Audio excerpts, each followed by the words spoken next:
మహారాష్ట్రలోని పండరీపూర్ సమీపంలో నిన్న ఘోర రోడ్డు ప్రమాదం జరిగింది. భక్తులను తీసుకెళ్తున్న ఓ వ్యాన్ అదుపు తప్పి వ్యవసాయ బావిలో పడిపోవడంతో 14 మంది అక్కడికక్కడే మృతి చెందారు. సమాచారం అందుకున్న వెంటనే పోలీసులు సంఘటన స్థలానికి చేరుకుని సహాయక చర్యలు చేపట్టారు. ఈ ఘటనపై పోలీసులు కేసు నమోదు చేసి దర్యాప్తు చేపట్టారు. భక్తులు పండరీపూర్ దర్శనానికి వెళ్తుండగా ఈ ప్రమాదం చోటు చేసుకుంది. డ్రైవర్ నియంత్రణ కోల్పోవడంతోనే ఈ ప్రమాదం జరిగినట్లు తెలిపారు. ప్రమాదం జరిగిన వెంటనే స్థానికులు పోలీసులకు సమాచారం అందించారు. ఘటనా స్థలానికి చేరుకున్న రెస్క్యూ బృందాలు సహాయక చర్యలు చేపట్టాయి.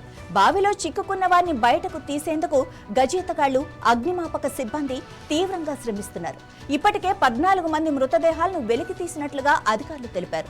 మరికొందరి కోసం గాలింపు చర్యలు చేపట్టినట్లు తెలిపారు. ప్రమాదానికి గల పూర్తి కారణాలపై పోలీసులు దర్యాప్తు చేపట్టారు.